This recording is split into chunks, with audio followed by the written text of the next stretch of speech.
Well, hi everybody. Welcome to Big Ten. We're going to be looking at the electronic payments. I believe we started talking about that the other week, and we're going to continue with that this week. So you have to look at, are you going to be using like a Zelle? Are you using PayPal, Venmo? What are you going to be using? Cash App, Square One? I mean, there's different ones that you can use. Do be careful because you don't want it to be one of those ones that they could get easily compromised. So we always want to make sure that we keep an eye on it and have some kind of protection for you yourself, the vendor, as well as for your customer clients. It is how money helps make a business, but you also want to make sure that whatever uh, platform you're using for payment, that they're not taking too much of it as well. Because sometimes you do have to pay them a one-time fee, or you have to pay them a certain percentage from each time that you use a transaction. So which payment methods are of interest for your e-commerce, which role is played by banks and payment service providers, and how cyber money is appropriate means for running e-commerce business. Business and money. Money makes the world go round. It is a lubricant of powerful economic areas. We also need money to make business on the web. We know economic areas without money, but usually they're restricted to small geographic areas. And if you look closely at them, you're going to find some kind of money too. Why does money arise most eventually? The reason is that money is a buffer of achievements over time. Money plays a basic role in the economic cycle with subsequently listed steps. We could deliver a product or service, get money for it, offer money to get a product or service, get a product or service, and spend the money for delivered product or service. We have real economic areas. They use money in cash and book money. Businesses with monetary and cash runs as follows. Customer and supplier come together physically at the same location. The supplier has a product or service offering. The customer has notes and coins. Both partners exchange product or service and monies synchronously. Prerequisites are the customer assumes that the supplier is the legal owner of the goods, and the supplier assumes that the customer is legal owner of the money, and customer checks the goods, supplier checks the notes and the coins, and customer and supplier do not have to know each other. Problems are that notes and coins must be accepted by both partners. Notes and coins must be authentic, no bad money, and notes and coins could be lost or stolen or disappear. Today, most business transactions are conducted without the use of notes and coins. We usually do business with book money. Business with book money runs as follows. Customer and supplier need a banking account. This makes some kind of bank necessary. The bookkeeper guarantees that the account balance is given and transfers the money if requested by the account owner. He guarantees that the account owner can exchange the amount of the account balance into notes and coins every time. Book money is linked to the banking account and the account owner. Thus, transactions cannot longer be conducted completely anonymously. And the account owner has to pay the bookkeeper for the services, transaction costs. There's a higher protection against fraud and loss, but of course, there's no perfect security. We also have payment challenges, money in cash, book money, e-money. Primary payment methods is cash payment, bank transfer, debt note, wallet payment, and derivative payment methods are debt collection and billing methods, check-based methods, and mobile phone-based methods. We also have credit card-based methods, email-based methods, and prepaid charge card-based methods. We have the assessment of payment methods from a supplier point of view.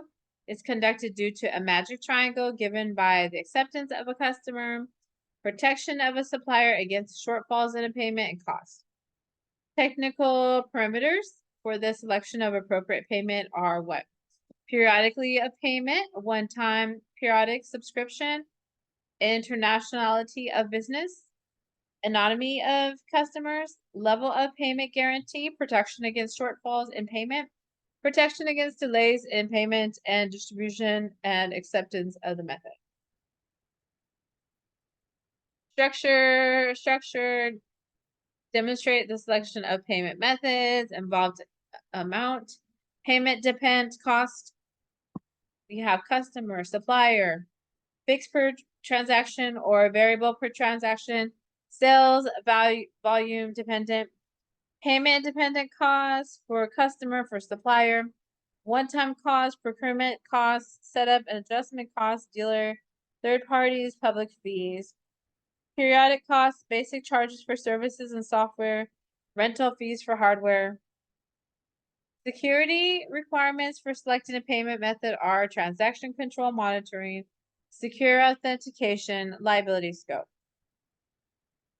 Payment invoice, order, delivery, sending an invoice integrated into delivery, separated from delivery, payment after receipt of delivery, after receipt of invoice, per bank transfer, confirmation of incoming payments, delivery without invoice, invoice without delivery, deviations between delivery and invoice, no payment by customer, and delayed payment by the customer.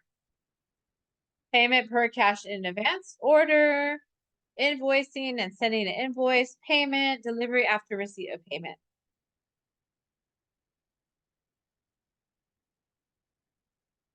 You could also do payment per cash on delivery.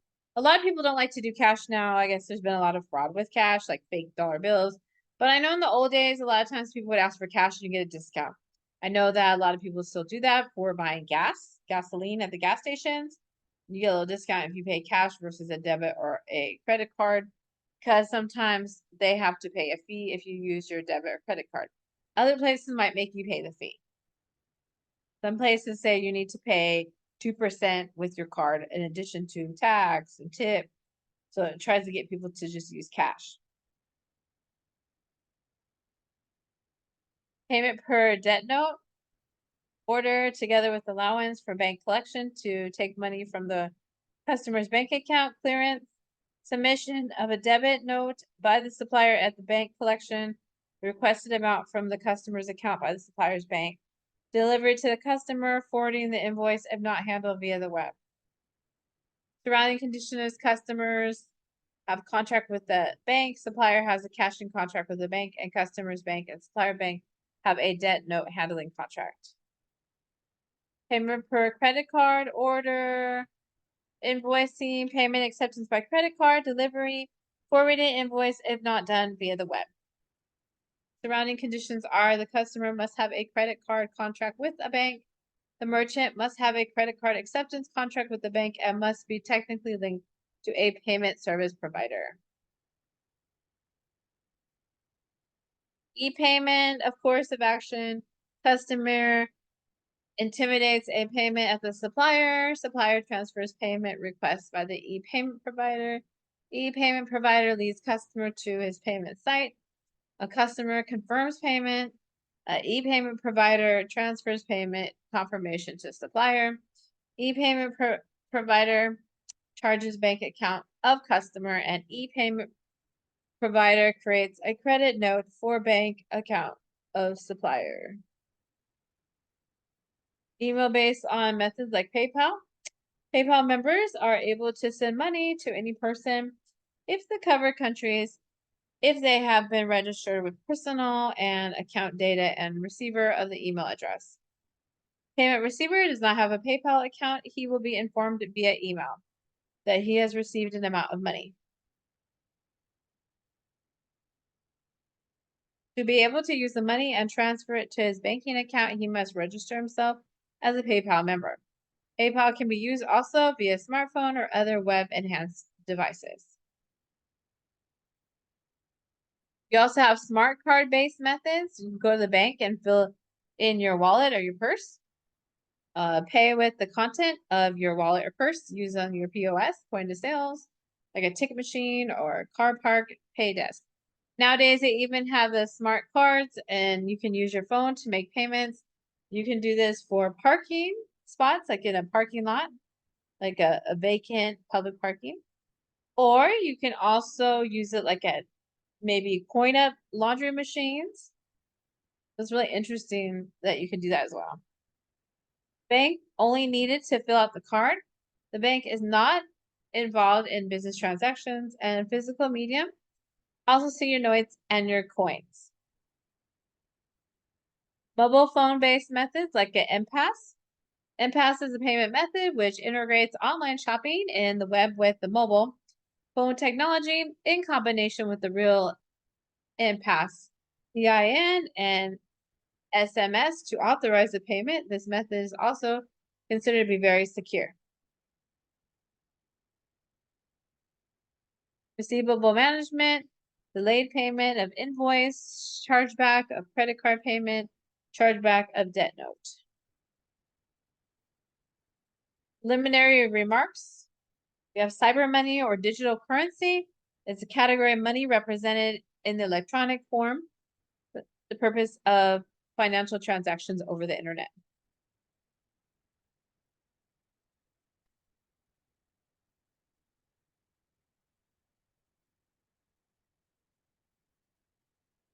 All right, let's go ahead and watch the video.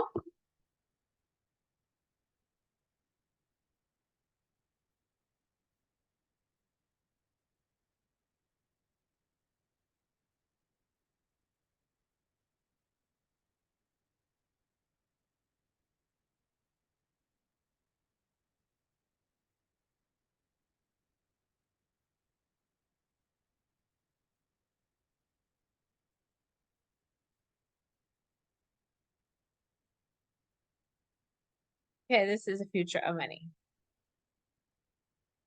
Old one from 7 years ago. So it's kind of like reality today.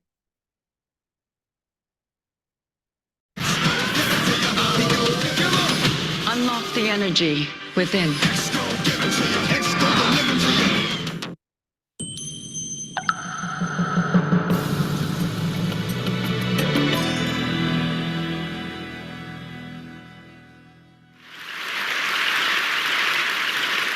I want to tell you about the future of money. Let's start with a story about this culture that lived in Micronesia in the early 1900s called the Yap. Now, I want to tell you about the Yap because their form of money is really interesting. They use these limestone discs called rye stones. Now, the Yap don't actually move these rye stones around or exchange them the way that we do with our coins because rye stones can get to be pretty massive. The largest is about 4 tons and 12 feet across. So the Yap just kind of keep track of who owns what part of what stone.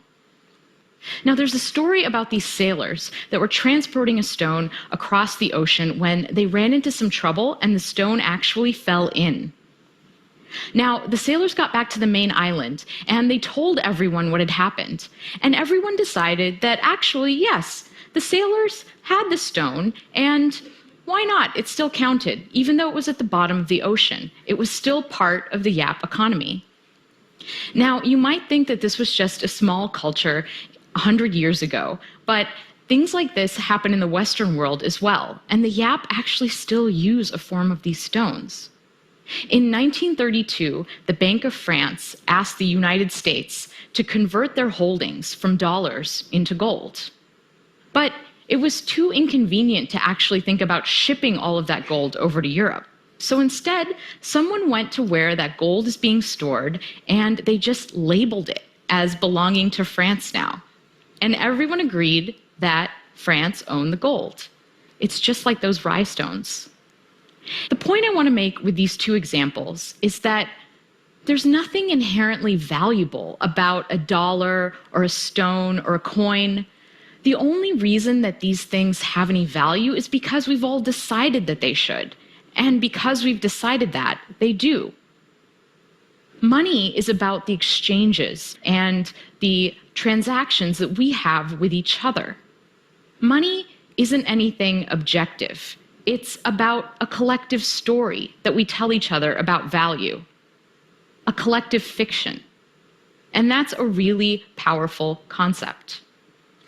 In the past 2 decades, we've begun to use digital money. So I get paid via direct deposit, I pay my rent via bank transfer, I pay my taxes online, and every month a small amount of money is deducted from my paycheck and invested in mutual funds in my retirement account. All of these interactions are literally just changing ones and zeros on computers. There's not even anything physical like a stone or a coin. Digital money makes it so that I can pay someone around the world in seconds. Now, when this works, it's because there are large institutions underwriting every one or zero that changes on a computer. And when it doesn't, it's often the fault of those large institutions, or at least it's up to them to fix the problem. And a lot of times they don't. There's a lot of friction in the system. How long did it take the US credit card companies to implement chip and PIN? Half my credit cards still don't work in Europe. That's friction. Transferring money across borders and across currencies is really expensive. Friction. An entrepreneur in India can set up an online business in minutes, but it's hard for her to get loans and to get paid. Friction. Our access to digital money and our ability to freely transact is being held captive by these gatekeepers, and there's a lot of impediments in the system slowing things down. That's because digital money isn't really mine, it's entries in databases that belong to my bank, my credit card company, or my investment firm. And these companies have the right to say no. If I'm a PayPal merchant and PayPal wrongly flags me for fraud, that's it. My account gets frozen and I can't get paid. These institutions are standing in the way of innovation. How many of you use Facebook Photos, Google Photos, Instagram?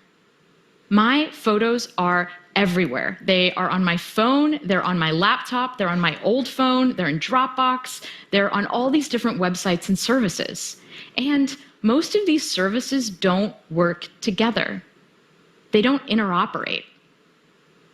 And as a result, my photo library is a mess.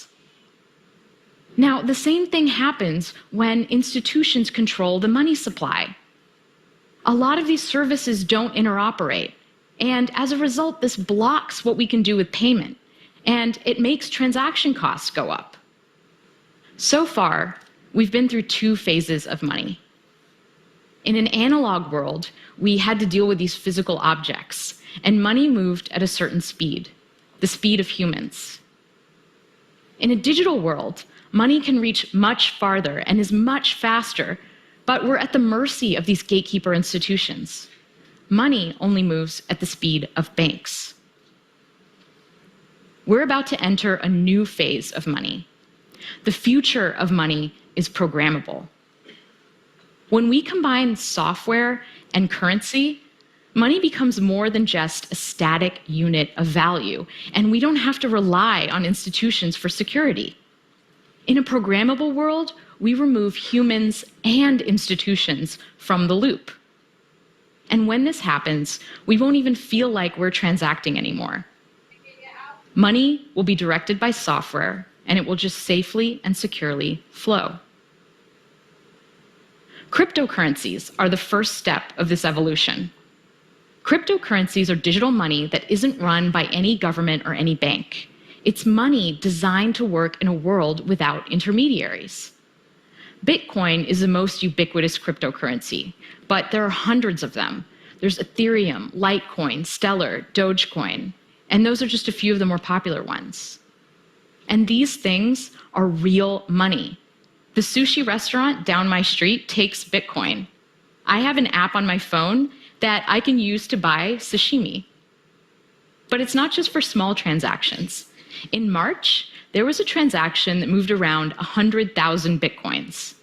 That's the equivalent of 40 million US dollars. Cryptocurrencies are based on a special field of mathematics called cryptography. Cryptography is the study of how to secure communication, and it's about two really important things: masking information so it can be hidden in plain sight, and verifying a piece of information's source. Cryptography underpins so many of the systems around us, and it's so powerful that at times the US government has actually classified it as a weapon. During World War II, breaking crypto systems like Enigma was critical to decoding enemy transmissions and turning the tide of the war. Today, anyone with a modern web browser is running a pretty sophisticated crypto system. It's what we use to secure our interactions on the internet. It's what makes it safe for us to type our passwords in and to send financial information to websites. So what the banks used to give us, trustworthy digital money transfer, we can now get with a clever application of cryptography. And this means that we don't have to rely on the banks anymore to secure our transactions. We can do it ourselves. Bitcoin is based on the very same idea that the YAP used, this collective global knowledge of transfers. In Bitcoin, I spend by transferring Bitcoin, and I get paid when someone transfers Bitcoin to me. Imagine that we had this magic paper. So the way that this paper works is I can give you a sheet of it, and if you write something on it, it'll magically appear on my piece as well. Now, let's say we just give everyone this paper, and everyone writes down the transfers that they're doing in the Bitcoin system. All of these transfers get copied around to everyone else's pieces of paper, and I can look at mine, and I'll have a list of all of the transfers that are happening in the entire Bitcoin economy. This is actually what's happening with the Bitcoin blockchain, which is a list of all of the transactions in Bitcoin, except it's not done through paper. It's done through computer code running on thousands of networked computers around the world. All of these computers are collectively confirming who owns what Bitcoin. So the Bitcoin blockchain is core to how Bitcoin works. But where do Bitcoins actually come from?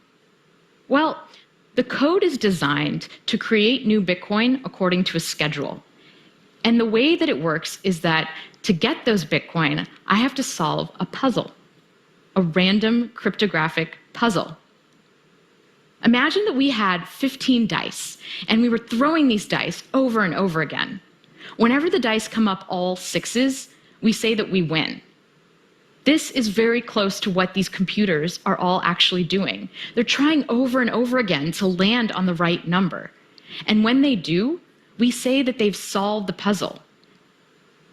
The computer that solves the puzzle publishes its solution to the rest of the network and collects its reward, new Bitcoins. And in the act of solving this puzzle, these computers are actually helping to secure the Bitcoin blockchain and add to the list of transactions. Now, there are actually people all over the world running this software, and we call them Bitcoin miners. Anyone can become a Bitcoin miner. You can go download the software right now and run it on your computer and try to collect some Bitcoins. I can't say that I would recommend it because right now, the puzzle is so hard and the network is so powerful that if I tried to mine Bitcoin on my laptop, I probably wouldn't see any for about 2 million years. The miners, professional miners, use this special hardware that's designed to solve the puzzle really fast. Now, the Bitcoin network and all of this special hardware, there are estimates that the amount of energy it uses is equivalent to that of a small country. So the first set of cryptocurrencies are a little bit slow and a little bit cumbersome. But the next generation is going to be so much better and so much faster. Cryptocurrencies are the first step to a world with a global programmable money. And in a world with programmable money, I can pay anyone else securely without having to sign up or ask permission or do a conversion or worry about my money getting stuck. And I can send money around the world. This is a really amazing thing. It's this idea of permissionless innovation. The internet caused an explosion of innovation because it was built upon an open architecture. And just like the internet changed the way we communicate, programmable money is going to change the way we pay, allocate, and decide on value. So what kind of world does programmable money create? Well, imagine a world where I can rent out my healthcare data to a pharmaceutical company. They can run large-scale data analysis and provide me with a cryptographic proof that shows that they're only using my data in a way that we agreed, and they can pay me for what they find out.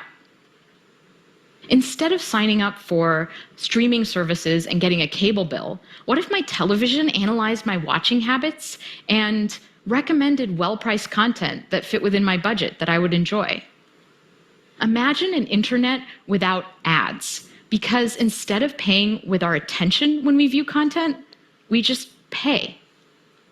Interestingly, things like micropayments are actually going to change the way security works in our world. Because once we're better able to allocate value, people will use their money and their energies for more constructive things. If it cost a fraction of a cent to send an email, would we still have spam? We're not at this world yet, but it's coming. Right now, it's like we're in a world that is seeing the first automobile. The first cryptocurrency, like the first car, is slow and hard to understand and hard to use. Digital money, like the horse and carriage, works pretty well, and the whole world economy is built on it. If you were the first person on your block to get a car with an internal combustion engine, your neighbors would probably think you were crazy. Why would you want this large, clunky machine that breaks down all the time, that lights on fire, and is still slower than a horse? But we all know how that story turns out. We're entering a new era of programmable money, and it's very exciting, but it's also a little bit scary. Cryptocurrencies can be used for legal transactions, just like cash is used for crime in the world today. When all of our transactions are online, what does that mean for surveillance? Who can see what we do? Who's advantaged in this new world and who isn't? Will I have to start to pay for things that I didn't have to pay for before? Will we all become slaves to algorithms and utility functions? All new technology comes with trade-offs. The internet brought us a lot of ways to waste time, but it also greatly increased productivity. Mobile phones are annoying because they make me feel like I have to stay connected to work all the time, but they also help me stay connected to friends and family. The new sharing economy is going to eliminate some jobs, but it's also going to create new flexible forms of employment. With programmable money, we decouple the need for large, trusted institutions from the architecture of the network. And this pushes innovation in money out to the edges where it belongs. Programmable money democratizes money. And because of this, things are going to change and unfold in ways that we can't even predict. Thank you.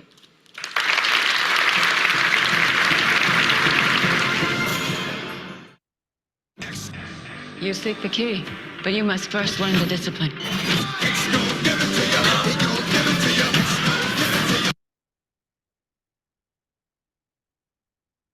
All right, so that was a really good video about the future of money, and that was actually filmed 7 years ago, so a lot of what she talked about is like our reality today. We have virtual money. She talked about Bitcoin in the video we just watched. The strong definition of this would be virtual money consists of value units which are stored on electronic media and are generally used to conduct payments.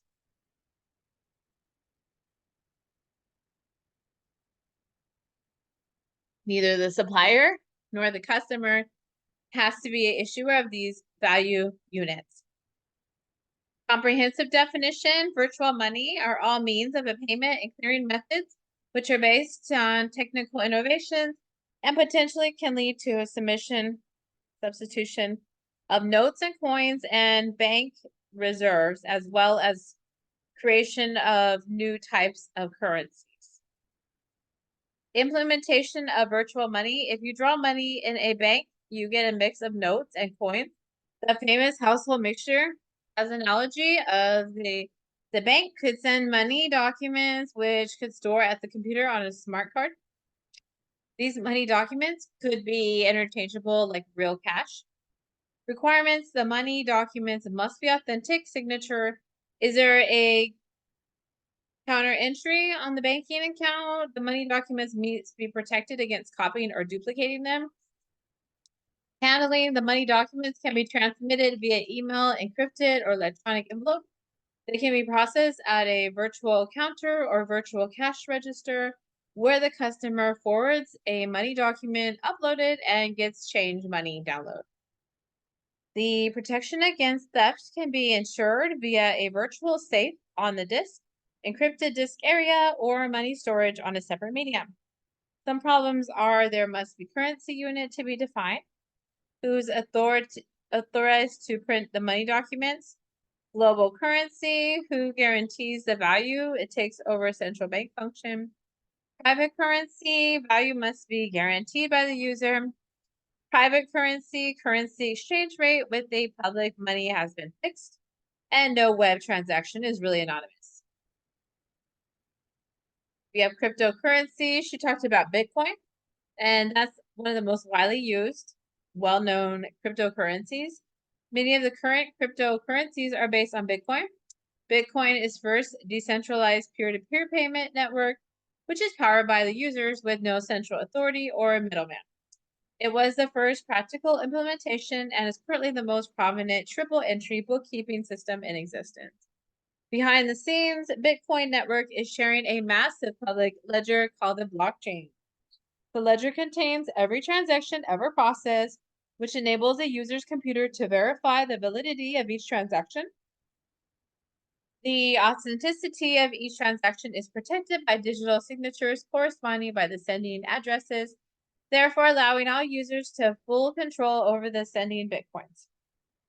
Thus, no fraud or no chargebacks and no identified information could be compromised, resulting in identity theft. An abstract of the original Bitcoin white paper, a purely peer-to-peer revision of electronic cash, would allow online payments to be sent directly from one party to another without going through financial institution. The Bitmint has already had a good assessment from the experts. Criticism. Many of these currencies have not yet been widespread usage and are not easily used or exchanged. Banks generally do not accept or offer services for them. Exercises, questions for your self-study. You can ask yourself questions. Right. Another video.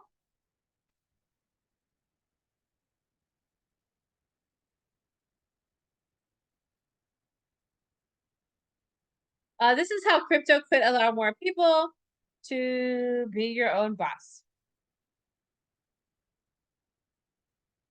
This is 5 years ago.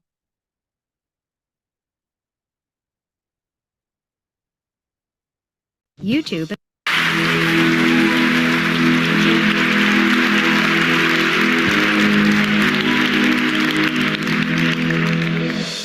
I started my journalism career at 3 great companies: Newsweek, The Wall Street Journal, and The New York Times.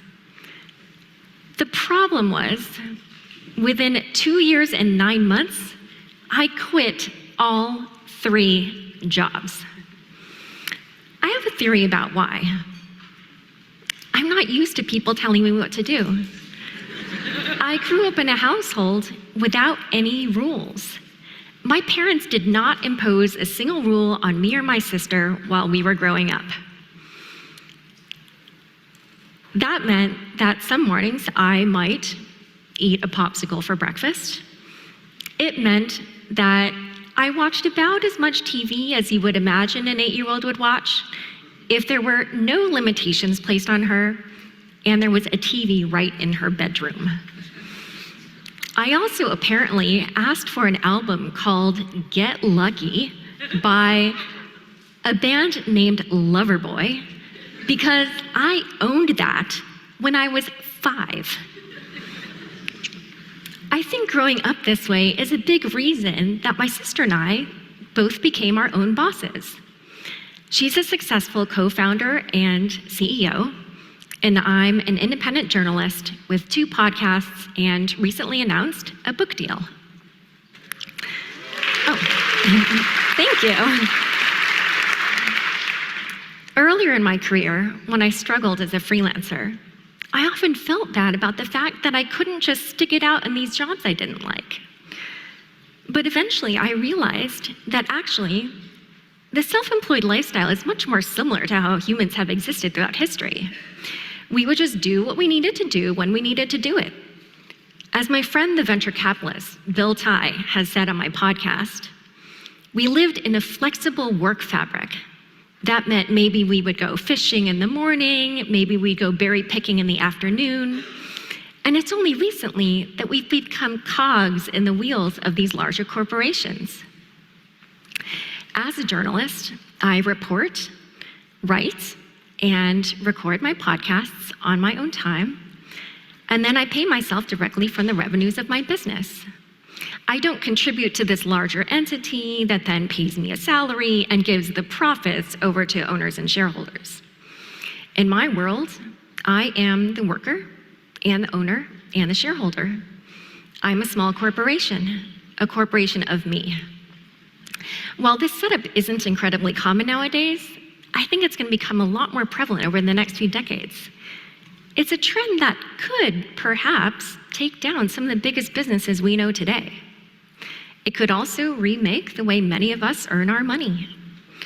And the reason for this shift begins with, of all things, Bitcoin. Bitcoin, you might be thinking. Yeah, Bitcoin. Cryptocurrency, magic internet money, what some people call criminal money. It's that crazy digital asset that was born about 10 years ago, Bitcoin. I started covering Bitcoin in the spring of 2015 when Forbes asked me to head up its FinTech 50 list with another reporter. She and I divided the list into categories, and I took digital currencies. At that point, I fell down the crypto rabbit hole, as they say. For me, learning about Bitcoin was like traveling to a foreign country. Oh, wow, let's take a peek down that street. Ooh, what's around that corner? Oh my gosh, look at that amazing view. But this whole journey was taking place in my own head. After a while, I realized I could not stop turning over in my mind this multifaceted intellectual gem I had found. At Chamberlain University, we believe in having each other's backs. We believe leading with care makes caring leaders. And after 130 years of advancing healthcare, we believe that's why more nurses choose Chamberlain University. Belong to something greater. Look at these humans, just walking past the chance to save nearly $750. Hey, you! Look, here! Look at this! Oh, boy. Well, that didn't turn out how you wanted. Switch to Progressive and you could save hundreds. Get this commercial song. At that time, I was covering personal finance and career. You know, how to earn money, how to earn more money, how to negotiate your salary, how to retire at 25. I also wrote about freelancing because I was a freelancer. And at first I thought personal finance and career were really different from Bitcoin. The first two topics really didn't change very much. And Bitcoin was constantly changing to the point where I struggled to keep up. But eventually I realized that the two are a lot more similar than I originally thought. Before I explain why, I just want to say that what I'm about to tell you is going to seem kind of out there. So I want you to think of my talk today as a visit to you from the future. It's sort of like this photo of a magazine clipping I saw making the rounds on Twitter earlier this year. It's from 1999, and in it, sci-fi author David Gerrold was asked to give his description of the future of computing. When you read it now, it is a spot-on description of an iPhone, down to Siri. He even ends it by saying we should dub this device a pain in the ass because it was going to destroy all of our privacy. Well, I don't know if I can be quite as prescient as David Gerrold. What I can tell you is what I'm seeing from reporting on the front lines of this technology. It's what I like to call my front row seat to the world's most suspenseful movie, one that's going to last decades. My first takeaway for you from my visit to you from the future is that developers are using the technology behind Bitcoin to create a parallel financial system. Bitcoin was the first time that we had truly unique digital assets. Previously, if I sent you something on the internet, I was always sending you a copy. So if I sent you a Word doc or a text message or a photo, I always had a copy of that Word doc, that text message, that photo. Now, I could send you a Bitcoin, and everybody in the world could be certain that I no longer had it and that you had it. With these digitally native assets, with these internet native assets, you could now create an internet of money. You might be thinking, whoa. I already move my money digitally. I log onto my bank website, onto PayPal, onto Venmo. But no, that's all just a digital veneer on this legacy banking system that grew up out of physical and paper money. When I pay you via my bank account, I basically, send that message and my bank will debit my account on its ledger. Then it will credit your account on its ledger. Those two banks then have to come together and reconcile those accounts. And that process can take days. That's why bank transfers take days often. With Bitcoin, there's one ledger, and it's in the cloud. And instead of tens of thousands of employees at these banks managing all these ledgers, it's just a piece of software with Bitcoin. Through my podcast, Unchained, I interview developers who are building what they call the world of decentralized finance. This consists of a number of protocols for financial functions. Our current internet consists of many protocols for communication. For instance, HTTP, Hypertext Transfer Protocol, is how we can all read each other's web pages. SMTP, Simple Mail Transfer Protocol, is how we can all read each other's email messages. Developers are now creating protocols for financial functions such as derivatives, money markets, debt, credit, exchange, and more. That means someday, instead of putting your money into a money market account at a big bank with all its many employees and branches around the world, you might instead put your money into a money market account created by a smart contract, a piece of software created by a few developers and posted online.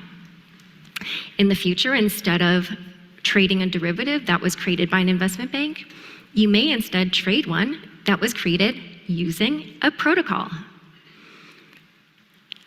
This sector that I've just described is really different from this world that we already know of the too big to fail banks. However, I talk to these young developers, many of them fresh out of school, grad school, some of them dropouts, like the first wave of tech entrepreneurs. Often they have little to no financial background, but they are creating this parallel financial system that can bypass the traditional banking system. What I've just described to you is actually so new that much of it is either only just launched or is just about to launch. So the sector is tiny, but disruption is coming. My second takeaway for you is that in addition to this open financial system I've just described, we will likely see the emergence of a new business model. You're already familiar with the path that many startups take to becoming public companies. In the future, I think many more services will come to us via leaderless, user-owned, peer-to-peer networks similar to Bitcoin. Let me take a step back. Bitcoin is actually two different things. There's Bitcoin with a lowercase b, which is what I've been discussing so far, which is the digital currency, the cryptocurrency. Bitcoin with an uppercase b is the network. That's what enables you to send $1 million worth of Bitcoin from here to China in 10 minutes for little to no money, especially in comparison to international bank wire transfer fees. This is revolutionary. This system of the payment network and the digital currency was the first time that such things were created using software without a company to keep it all going.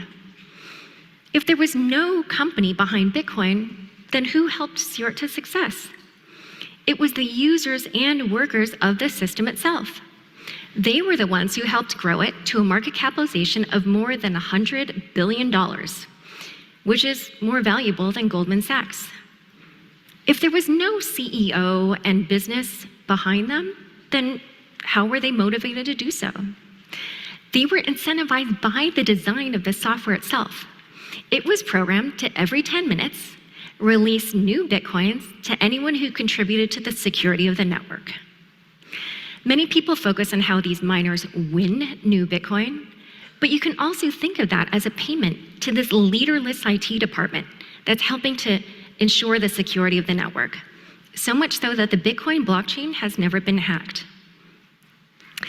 In the future, I think many more services will come to us via these leaderless, user-owned, peer-to-peer networks with a crypto asset at the center that's incentivizing behaviors on that network. That is how now, today, a cryptocurrency miner can look at the cost of their mining equipment, the cost of their electricity. They can project how many of those coins they're expected to earn over time and look at the price of that coin and determine whether or not it will be profitable for them to mine it or not. Similarly, users might look at that network and say, okay, this service is maybe cheaper than using one offered by a middleman. And also, I could be this user owner. I can use this token, but also if more people join, the value of my tokens may rise. The total crypto asset market capitalization is now just over $200 billion. In some ways, it's a small number, meaning I think someday it could be much bigger. And in other ways, it's a big number in the sense that I think much of what's out there today probably won't survive and will go to zero. But it's not that different from the early days of the internet, where people were excited about pets.com, Webvan, and Cosmo. And yet, out of that same hype cycle, we also got Google and Amazon. My third takeaway for you from my visit from the future is that along with these shifts, we could very well see many more people working for themselves. This is where my previous beats of personal finance and career intersect with crypto. When you take this open financial system, this parallel financial system that I described, with this new decentralized business model, I think we will see many more markets open up that are not open today. We will also see many new channels for us to transact financially. If you're like me, 20 years ago, maybe you woke up and you checked one email address. And now, at least I wake up, I check multiple email addresses, Twitter, Telegram, Signal, iMessages, WhatsApp, LinkedIn, Facebook. And similarly, in the future, I think many people will check on multiple financial transactions that occurred overnight, not just in the market of their country's stock exchanges, but in global markets that run 24/7, 365. I think we will see many of us being able to monetize assets that we currently have that we can't earn money from now, whether it's unused airline miles, whether it's the time and attention you give to an ad, whether it's spare disk storage you have, or idle compute cycles on your laptop while you sleep.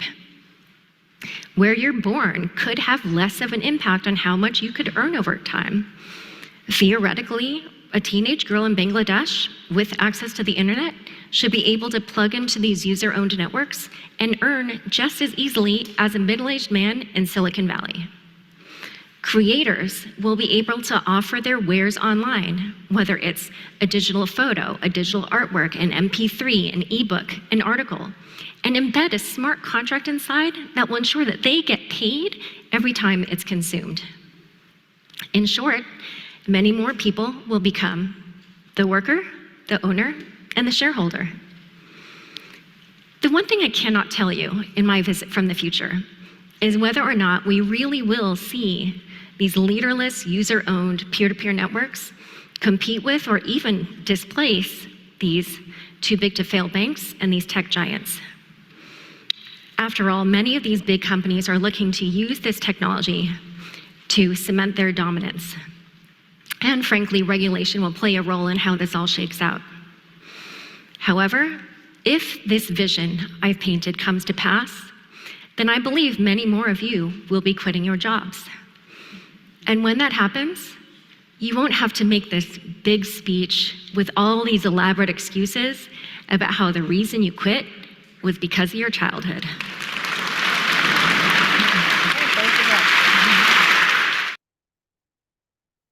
Okay. All right, so that concludes today. Make sure you write your summary and don't forget to do your weekly reading discussion. Thank you, everybody. Bye.